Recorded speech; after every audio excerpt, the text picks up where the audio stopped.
Dear students, welcome in business law class.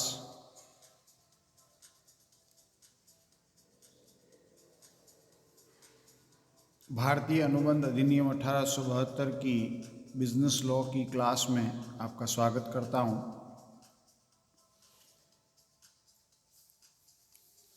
Last class में अपन ने accent और consent को लेकर के कंसेप्चुअल अंतर समझने की कोशिश की।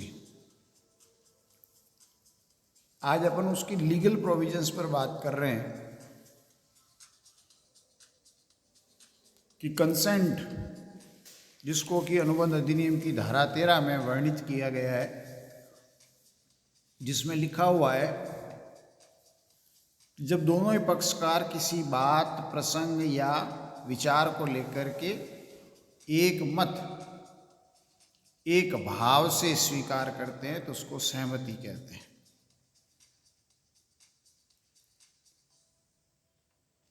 लेकिन जो सहमति है वो स्वतंत्र रूप से पक्षकार ने स्वीकार की है कि नहीं की है,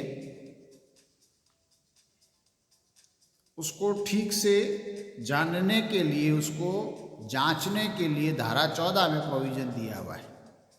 भारतीय अनुबंध अधिनियम की धारा 14 ये कहती है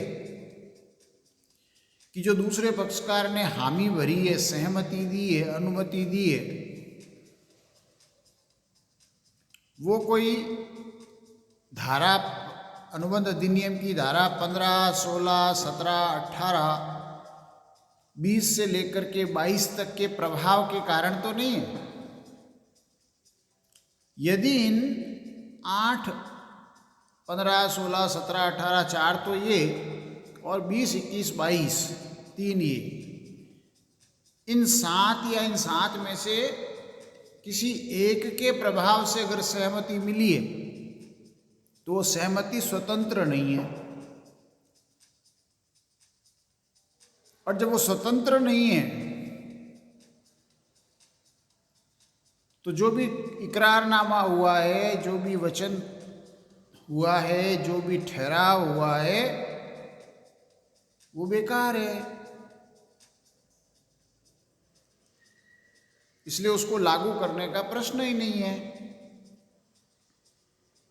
तो अनुबंध अधिनियम की धारा 14 जो कहती है, जो धारा 13 को स्पष्ट करती है कि जो सहमति दी वो तो ठीक है, लेकिन दी गई सहमति स्वतंत्र है कि नहीं, तो उसके लिए इन 7 धाराओं को पढ़ना, इन 7 धाराओं के प्रभाव को जानना पड़ेगा कि कहीं इसमें से किसी एक का प्रभाव तो नहीं। तो आज अपन इस स्वतंत्र सहमति और उसमें जो 7 बातें लिखी है उस पर बात करेंगे। भारतीय अनुबंध अधिनियम 1872 की धारा 14 ये कहती है कि सहमति तभी स्वतंत्र कही जाती है जबकि वह निम्न में से किसी से भी प्रभावित नहीं हो, जो मैंने आपसे बात अभी की। यानी पक्षकार द्वारा दी गई सहमति धमकी यानी धारा 15 से प्राप्त तो नहीं है। प्राप्त सहमति अनुचित प्रभाव से, अवांछित प्रभाव धारा 16 से प्रभावित होकर के तो नहीं है। प्राप्त की गई सहमति धोखे से तो प्राप्त नहीं हुई है, धारा 17 में उसका वर्णन है। और धारा 18 ये कहती है कि आपने झूठ बोल करके, उसका मिथ्या वर्णन करके तो सहमति प्राप्त नहीं कर ली। और इन चारों के अलावा कई बार बाई चांस मिस्टेक हो जाती है, बाई मिस्टेक, चाहे वो एक पक्षकार द्वारा हुई या दोनों से हुई, तो गलती से या भूल से भी कहीं सहमति तो नहीं दे दी। तो अगर इन 5 बातों से वो प्रभावित नहीं है तो वो दी गई सहमति स्वतंत्र सहमति है। यदि ठहराव में सहमति उपरोक्त में से किसी एक से भी प्रेरित है तो वह स्वतंत्र सहमति नहीं मानी जाएगी। यहाँ यह भी उल्लेखनीय है कि जब सहमति उत्पीड़न, अनुचित प्रभाव, कपट या मिथ्या वर्णन से प्रभावित होती है तो अनुबंध व्यर्थनीय होता है तथा सहमति के गलती से प्रभावित होने की दशा में भी ठहराव व्यर्थ होगा। ये प्रभाव की बात की है, जो बात आपसे अभी मैंने कही कि वो किया गया ठहराव, वो किया गया दिया गया वचन, वो इकरारनामा व्यर्थ होगा या व्यर्थनीय होगा। अभी व्यर्थ और व्यर्थनीय शब्द की व्याख्या अभी अपन आगे करेंगे। व्यर्थनीय, व्यर्थ है नहीं, चाहे तो उसको व्यर्थ किया जा सकता है, लेकिन गलती से अगर कोई ठहराव हो गया है तो वो तो व्यर्थ है ही, उसको कहने की जरूरत नहीं, उसके लिए प्रार्थना की जरूरत नहीं। लेकिन अगर इन 4 कारणों से धारा 15, 16, 17, 18 के कारण से अगर सहमति दी गई है तो जो सहमति देने वाला पक्षकार है, जिसको हम बोलते हैं, जिससे पीड़ा देकर के सहमति दी गई है, तो जिसने पीड़ा में आकर के, दबाव में आकर के, धोखे में आकर के, झूठ में फंस कर के सहमति दी और बाद में जब उसको ये पता चलता है तो वो पीड़ित पक्षकार है, जिसको पीड़ा हुई है। वो पीड़ित पक्षकार चाहे तो, उसकी इच्छा है, चाहे तो इसको सहमति को चुनौती दे सकता है न्यायालय में कि साहब जो भी सहमति मेरे से ली है वो इन 4 में से किसी एक कारण से ली गई है, और यदि ये प्रूव हो जाता है, ये सिद्ध हो जाता है कि हाँ धमकी देकर के सहमति ली या अनड्यू इन्फ्लुएंस, अवांछित प्रभाव का उपयोग करके ली या धोखा दे करके ली या झूठ बोल करके ली, यदि वो न्यायालय में प्रार्थना के साथ साथ उस लगाए गए आरोप को सिद्ध कर देता है तो वो ठहराव व्यर्थ हो जाएगा, अपने आप नहीं होगा, स्वतः व्यर्थ नहीं है। उसकी मांग करने पर, न्यायालय में जाकर के याचना करने पर, प्रार्थना करने पर और सिद्ध करने पर वो व्यर्थ होगा। इसलिए वो व्यर्थनीय है, यानी उसमें व्यर्थ होने की कैपेसिटी, व्यर्थ होने की क्षमता छिपी हुई है। लेकिन गलती से हुआ है, बाई चांस हुआ है, बाई मिस्टेक हुआ है, तो उसके लिए सिद्ध करने की जरूरत नहीं है, वो स्वतः ही व्यर्थ है।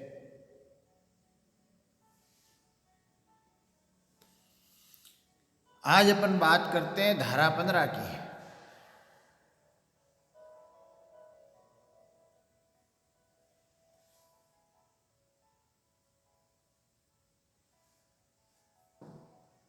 सेक्शन 15 की बात करते हैं। उत्पीड़न, इसके बहुत सारे पर्यायवाची, इसको पीड़ा भी कहते हैं, इसको दमन भी कहते हैं, इसको हिंसा भी कहते हैं, इसको दबाव भी कहते हैं, इसको आतंक करना भी कहता है, इसको दबाव धमकी देना भी कहते हैं। पर्यायवाची हिंदी में जाकर के ढूंढोगे तो आपको इसके 15-20 पर्यायवाची भी मिल जाएंगे। तो ये पीड़ा कैसी, इसके प्रकार भी बहुत सारे हैं। समाजशास्त्र में जाओगे तो पीड़ा के भी बहुत सारे प्रकार हैं। शारीरिक पीड़ा, फिजिकल, मारना, पीटना, अंग भंग करना, शरीर को नुकसान पहुंचाना। नुकसान पहुंचाने का मतलब मारना पीटना तो दर्द प्रेरित होता है, लेकिन शरीर का अंत कर देना, हत्या या आत्महत्या के लिए प्रेरित करना, ये शारीरिक पीड़ा है।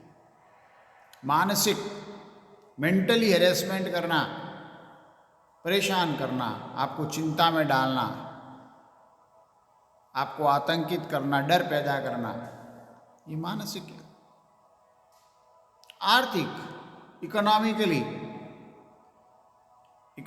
का मतलब अगर आप नौकरी कर रहे हैं तो आपको सैलरी टाइम पे नहीं देना, सैलरी को रोक करके रखना, टुकड़ों टुकड़ों में सैलरी देना, आप किसी से पैसे मांग रहे हो तो आपको पैसे नहीं देना, पैसे देने के लिए तंग करना।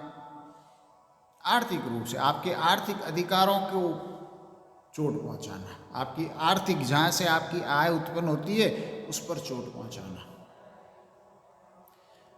सामाजिक उत्पीड़न, सामाजिक पीड़ा, सामाजिक हिंसा, ये अखबारों में बहुत पढ़ते हो। जातीय हिंसा है, धार्मिक हिंसा है, नस्ल के आधार पर, रंग के आधार पर आपको पीड़ित करना। जैसे अमेरिका में भी चुनाव हुए, उससे पहले बहुत सारे आंदोलन हुए वहाँ पर। कौन से? रंग या नस्ल आधारित, श्वेत और अश्वेत, ब्लैक और वाइट। गोरे लोग काले लोगों का शोषण करते हैं, सामाजिक है। हिंदुस्तान की बात करें तो सवर्ण जाति, दलित जाति का शोषण करती है।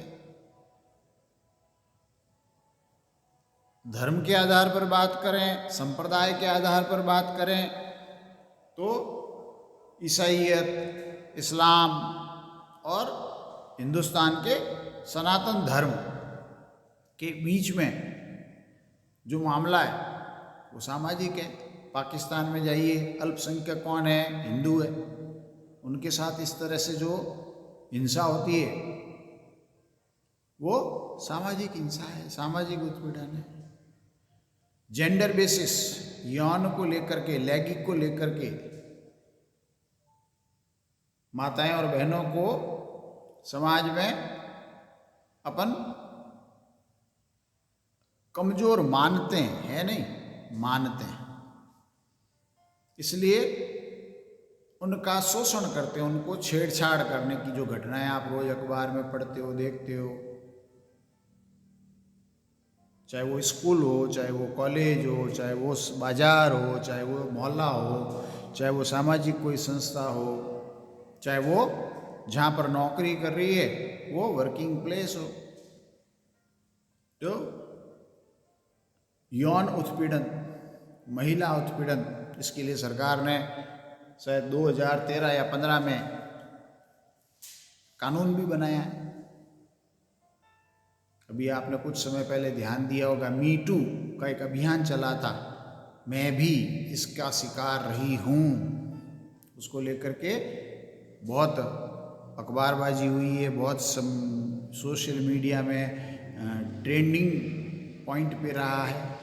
घरेलू हिंसा, पति द्वारा पत्नी को मारना या पत्नी द्वारा पति को मारना, बच्चों को मारना, तो ये घरेलू हिंसा, ये भी दमन है, ये भी उत्पीड़न है। राजनीतिक हिंसा, एक पार्टी द्वारा जो शासन में होती है वो दूसरी पार्टी के कार्यकर्ताओं का शोषण करती है।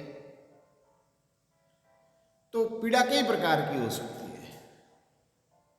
हम चूंकि अनुबंध अधिनियम 1872 की बात कर रहे हैं, ये जो पीड़ाएं हैं ना, ये सब भारतीय दंड संहिता में, इंडियन पेनल कोड में वर्जित है।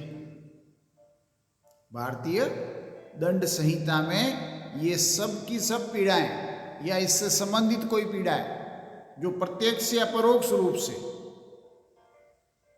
दी गई है या देने की धमकी दी गई है, आपको मारना या मारने की धमकी देना, भारतीय दंड संहिता में उसके खिलाफ आप मुकदमा दर्ज करा सकते हो। साहब इसने मुझे मारा पीटा या मारने पीटने की धमकी दी, इसलिए मेरी सुरक्षा की जाए। तो ये उत्पीड़न यानी ये हिंसा या पीड़ा या दमन की कार्रवाई करना या करने की धमकी देना, ये भारतीय दंड संहिता, इंडियन पेनल कोड की अलग अलग धाराओं में, अलग अलग भाग में वर्जित है, दंडनीय अपराध है। तो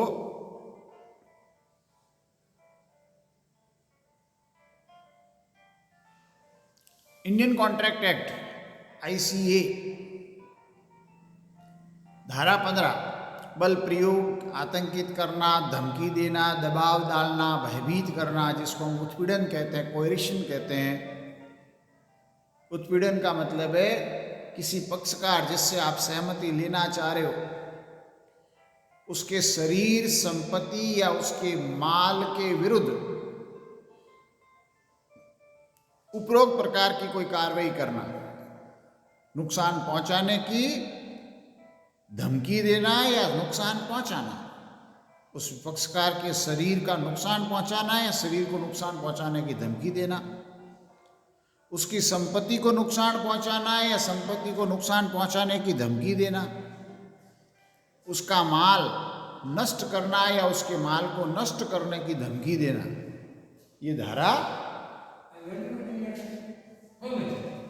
धारा 15 में उत्पीड़न कहलाता है। तो इसकी परिभाषा क्या है कि एक पक्षकार द्वारा दूसरे पक्षकार स्वयं या किसी अन्य के विरुद्ध कोई ऐसा कार्य करना या आतंकित करना जो भारतीय दंड संहिता इंडियन पेनल कोड द्वारा वर्जित है, या अवैध तरीके से उसके माल और संपत्ति को रोकना ताकि वह ठहराव के लिए बाध्य हो जाए और वह ऐसा ही करता है, तो उत्पीड़न है। इसका जो पहला सेंटेंस है वापस पढ़े समझने के लिए।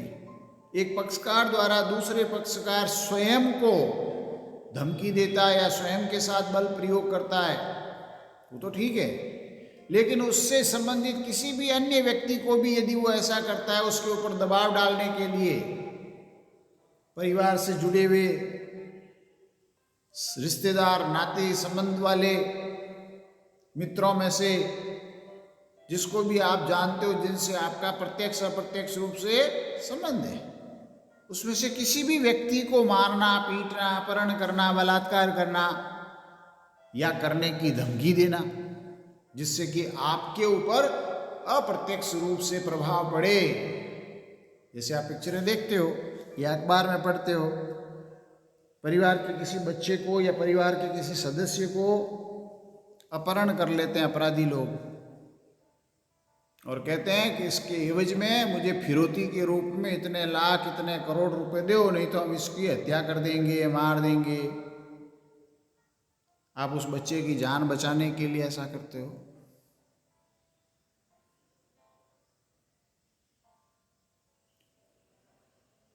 तो स्वयं पक्षकार या उससे संबंधित किसी भी अन्य व्यक्ति के साथ ऐसा कोई कृत्य करना जो भारतीय दंड संहिता के तहत अपराध है, या आप उस व्यक्ति या उस व्यक्ति से संबंधित किसी अन्य व्यक्ति की संपत्ति या उसके माल को नष्ट करते हो या नष्ट करने की धमकी देते हो या उसको रोक लेते हो, अपने पास कब्जा कर लेते हो, देते नहीं हो, तो उत्पीड़न है। ये धारा 15 में उत्पीड़न है। इसको प्रूव करने का काम जब पीड़ित पक्षकार न्यायालय में जाता है तो उसको प्रूव करना पड़ता है, सिद्ध करना पड़ता है, साहब मेरे साथ उत्पीड़न हुआ, मेरे को पीड़ा पहुंचाकर सहमति ली गई, मेरे को धमकी दे करके ली गई, मेरे से बलपूर्वक ली गई, मेरे साथ दमन करके ली गई, मेरे साथ हिंसा करके ली गई, सता करके ली गई। तो उत्पीड़न कब होता माना जाएगा, उसके आवश्यक तत्व क्या है? आवश्यक तत्व है पहला कि भारतीय दंड संहिता Indian penal code, penal code का मतलब है दंड संहिता, जिसमें अपराधी को प्रूव होने पर अपराधी को शारीरिक आर्थिक दंड दिया जाता है। जेल होती है ना, कारावास दंड होता है, 1 साल की सजा, 3 साल की सजा, 15 साल की, जीवन पर्यंत, आजीवन कारावास। तो भारतीय दंड संहिता में जो भी कार्य वर्जित लिखे हुए हैं वो करना या उसके करने की धमकी देना सिद्ध करना पड़ेगा। साहब इस आदमी ने मेरे साथ भारतीय दंड संहिता के अनुरूप ये कहा थी, मेरे साथ किए या करने की धमकी दी, तो प्रूव करना पड़ेगा। कैसे दी हुई धमकी बता। तो इससे संबंधित 2 चर्चित मुकदमे हैं। जब लॉ पढ़ते हैं ना तो दृष्टांत के रूप में, उदाहरण के रूप में पुराने मामलों का प्रकरण, और उस पुराने मामलों के प्रकरण में न्यायाधीश द्वारा, माननीय न्यायालय द्वारा जो निर्णय सुनाए गए हैं उनको अपन रेफरेंस के रूप में काम में लेते हैं, उनको अपन एक दृष्टांत के रूप में काम में लेते हैं। तो ये जो आईपीसी द्वारा वर्जित कार्य करना या करने की धमकी देना, इससे संबंधित 2 मुकदमे बहुत पॉपुलर है, चर्चित है। इस इंडियन कॉन्ट्रैक्ट एक्ट में इसका बार बार जिक्र किया जाता है। रंगा नायक कंबा बनाम अलवर सेट्टी 1889 का मुकदमा है। आप किताबों में से इसको पढ़ें। और धमकी देने से संबंधित है चीखम अभिराजव बनाम चीखम सेसम्मा 1912 का केस है।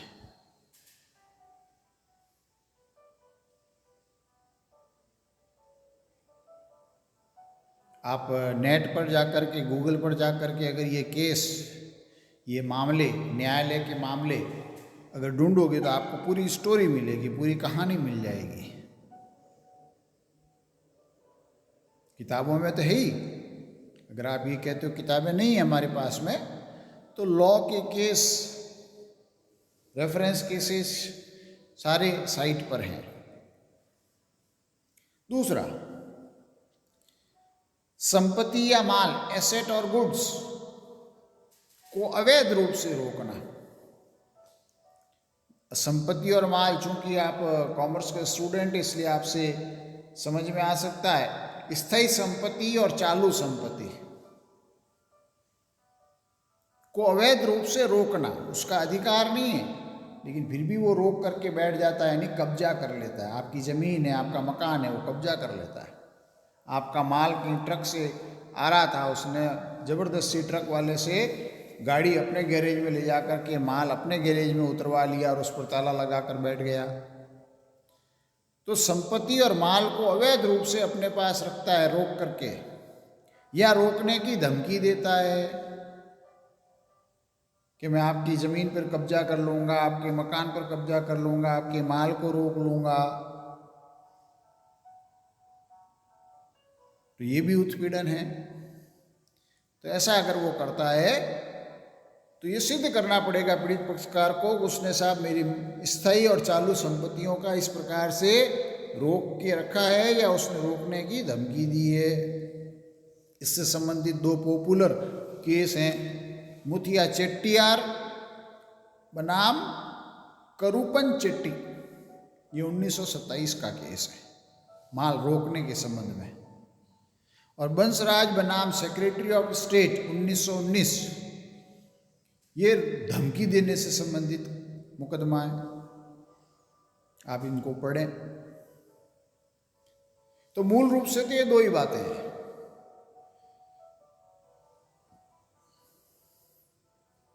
शारीरिक या जीवन से संबंधित गलत काम करना या उसको करने की धमकी देना, और व्यापार की दशा में चालू और स्थायी संपत्ति को अवैध रूप से रोकना या रोकने की धमकी देना। तो ये काम कौन करता है कि वो पक्षकार जो सहमति लेना चाहता है, वो स्वयं सहमति प्राप्त करने वाले व्यक्ति को इससे संबंधित पीड़ा पहुंचा करके ऐसा काम कर सकता है। तो वो व्यक्ति खुद कर सकता है, या वो व्यक्ति अपने एजेंट, अपने प्रतिनिधि से ऐसा करवा सकता है। आजकल अखबारों में आप पढ़ते हैं बहुत सारी हिंसाओं की घटनाएं। जो मारने वाला व्यक्ति है उसका उस पीड़ित पक्षकार से कोई संबंध नहीं है, लेकिन किसी दूसरे व्यक्ति ने उसको ऐसा करने के लिए पैसे दिए हैं, जिसको आप आज की तारीख में अपराध की दुनिया में बोलते हैं सुपारी देते हैं। तो सुपारी लेकर के आया है, पिक्चरों में देखते हो ना, उसके नाम की सुपारी। विलेन होता है, वो विलेन किसी को कहता है भाई तू उसको हीरो को मार, जा करके हीरोइन को प्रताड़ित कर, हीरोइन को मार। तो उत्पीड़न स्वयं व्यक्ति कर सकता है या उसके एजेंट द्वारा भी किया जा सकता है, ये प्रूव करना पड़ेगा। ऐसा नहीं, वो यूं नहीं कह सकता साहब मैंने थोड़ी किया है, अरे आपने तो नहीं किया लेकिन आपने करवाया है। ऐसा उत्पीड़न सहमति प्राप्त करने के उद्देश्य से किया गया हो, ठहराव करने के उद्देश्य से किया गया हो, ये प्रूव करना पड़ेगा साहब इसलिए मारा ताकि मैं हाँ भरूं, मुझे धमकी दी ताकि मैं हाँ भरूं, मेरी संपत्ति नष्ट की या संपत्ति नष्ट करने की धमकी दी ताकि मैं हाँ भरूं। ऐसी उत्पीड़न या ऐसी हिंसा सहमति प्राप्त करने के उद्देश्य से की गई हो। हिंसा या धमकी या दबाव या पीड़ा पहुंचाने का काम दुनिया के किसी भी कोने में किया हो, लेकिन चूंकि पक्षकार भारतीय है, भारत का निवासी है, इसलिए वो भारत में आकर के भारतीय दंड संहिता के तहत उसके खिलाफ कार्रवाई कर सकता है, स्थान चाहे कोई भी हो। आप या मैं या कोई भी व्यक्ति घूमने के लिए कहीं स्विट्जरलैंड गया या यूरोप गया या अफ्रीका गया या अमेरिका गया, लंदन गया, ऑस्ट्रेलिया गया, और उस पक्षकार ने आपको वहाँ पर जान से मारने की धमकी दी, आपके साथ बलपूर्वक प्रयोग किया, आप भारत आकर के भारतीय दंड संहिता के तहत उसके खिलाफ कार्रवाई कर सकते हो। चाहे ऐसी घटना, चाहे ऐसी वारदात भारत के बाहर किसी भी स्थान पर हवा, पानी और जमीन कहीं पर भी हुई हो, आप उसके विरुद्ध कार्रवाई कर सकते हो, स्थान कोई भी हो। ऐसी पीड़ा पहुंचाने का काम स्वयं पक्षकार के विरुद्ध हो सकता है के लिए किया गया हो या उससे संबंधित किसी अन्य व्यक्ति के लिए किया गया हो। सहमति या मान लीजिए मैं दे रहा हूं या आप दे रहे हैं, आपको या मुझे स्वयं को पीड़ा पहुंचा करके ऐसा कृत्य हो सकता है, या आपके और मेरे किसी रिश्तेदार, जान पहचान वाले, बहुत प्रभावी संबंध वाले, जिनसे मैं विचलित होता हूँ, जिनसे मैं प्रभावित होता हूँ, उनको हिंसा पहुंचाकर ऐसा किया जा सकता है। तो ये सारी बातें उत्पीड़न को प्रूव करने के लिए आवश्यक है। लेकिन ध्यान रखने योग्य बात क्या है कि यदि कोई भी व्यक्ति किसी दूसरे व्यक्ति को कानून के तहत कार्रवाई करने की चेतावनी देता है या धमकी देता है, तो वो उत्पीड़न नहीं है। मैं आपके यहाँ नौकरी करता हूँ, कर्मचारी हूँ, आप मुझे सैलरी नहीं देते हो या मेरे साथ यौन उत्पीड़न करते हो या मानसिक उत्पीड़न करते हो, और मैं आपको चेताता हूँ, सावधान करता हूँ कि देखिए आप मेरी सैलरी समय पर दे दीजिए, आप मेरे साथ छेड़छाड़ मत कीजिए, मुझे मानसिक रूप से तनाव में मत डालिए, मैं आपके खिलाफ न्यायालय में या आपके उच्च अधिकारियों के विरुद्ध आपकी शिकायत करूँगा, न्यायालय में मुकदमा करूँगा। ऐसा अगर कोई व्यक्ति धमकी देता है तो उत्पीड़न नहीं है। कर्मचारी मिलकर के अपनी मांगों के लिए, अपने अधिकारों के लिए हड़ताल करने की धमकी देते हैं, पेन डाउन स्ट्राइक करते हैं या लॉकडाउन करते हैं, उसको उत्पीड़न नहीं माना जा सकता, उसको हिंसा नहीं माना जा सकता। आपने किसी बैंक से लोन लिया और आपने ऋण के सुरक्षा के लिए अपनी कोई संपत्ति गिरवी रखी, मॉर्गेज रखी। चूंकि आप ऋण नहीं चुका रहे हो, इसलिए बैंक आपको आपकी संपत्ति, चाहे आभूषण है, चाहे जमीन है, या जो भी है, वो आपको नहीं दे रही है। वो उसका अधिकार है, उसको उत्पीड़न नहीं कह सकते, उसको हिंसा नहीं कह सकते। साहब उसने मेरी संपत्ति को अवैध रूप से रोका है, नहीं, अनुबंध के तहत रोका है। आपने जब ऋण लिया था, पैसे उधार लिए थे, उसके पास सोना या आपकी संपत्ति या आपकी ज़मीन जब गिरवी रखी थी, तो एग्रीमेंट हुआ था, आपने साइन किया है कॉन्ट्रैक्ट कि जब तक मैं मेरे ऋण के सारे पैसे ब्याज सहित चूकता नहीं करता, ये संपत्ति ऋण देने वाले ऋणदाता के पास धरोहर के रूप में रहेगी, गिरवी रहेगी। आप स्कूटर या मोटरसाइकिल या कार या मकान का ऋण लेते हो, जो भी फाइनेंशियल कंपनी या इंस्टीट्यूशन या बैंक आपको पैसा उधार देती है, वो आपके मकान के, जमीन के कागजात आपके पास रख लेती है। आपकी स्कूटर, कार या ट्रैक्टर जो आपने ऋण लेकर के लिया, आप उसकी आरसी उठा करके देखिए, उस आरसी पर लिखा हुआ है हाइपोथिकेशन बाय फाइनेंशियल इंस्टीट्यूट। इस संपत्ति पर उस बैंक का या ऋण देने वाली वित्तीय संस्था का अधिकार है। जब तक आप ऋण चुकाओगे नहीं आप उसको बेच नहीं सकते, वो आरसी ट्रांसफर नहीं होगी आपके नाम। तो कानून के तहत कार्रवाई करने की अगर कोई व्यक्ति चेतावनी देता है तो उसको अपन पीड़ा नहीं मान सकते, उसको हिंसा नहीं मान सकते, उसको उत्पीड़न नहीं मान सकते। ये ध्यान रखें आप।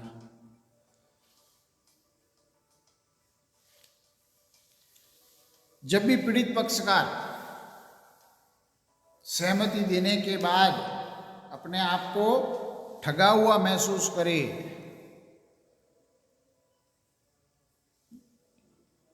ऐसा उसको महसूस होता है कि मेरे साथ गलत हुआ है, तो वो न्यायालय में जाकर के न्याय की मांग कर सकता है, मुकदमा दायर कर सकता है।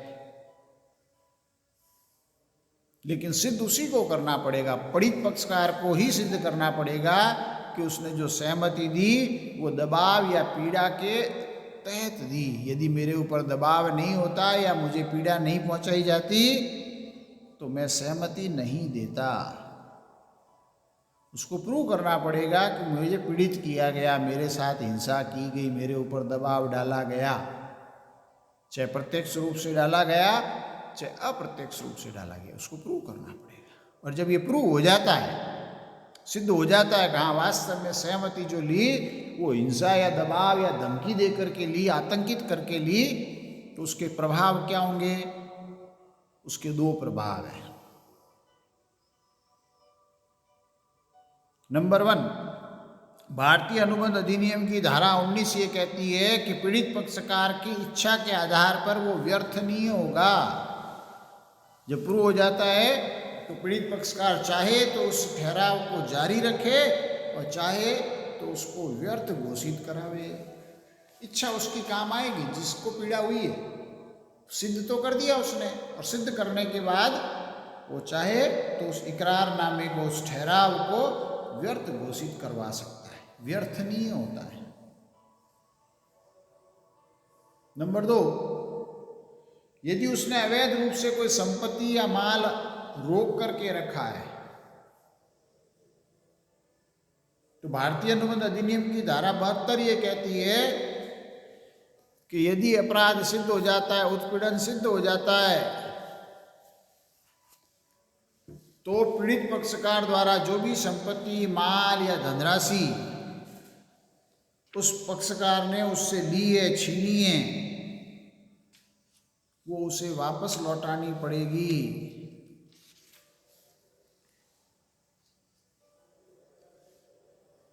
इस वापस लौटाने के लिए वर्ड यूज किया जाता है कानून में, प्रत्यास्थापना।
ये जो धनराशि वापस लौटाने की जो अपन बात कर रहे हैं, इस धनराशि को वापस लौटाने की बात जो है उसको हम प्रत्यास्थापना बोलते हैं।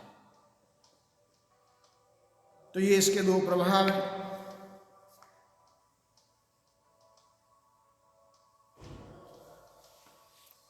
मैं समझता हूँ आपको शायद ये ठीक से समझ में आया होगा। उत्पीड़न किताबों में से आप इसको और पढ़ें। धन्यवाद।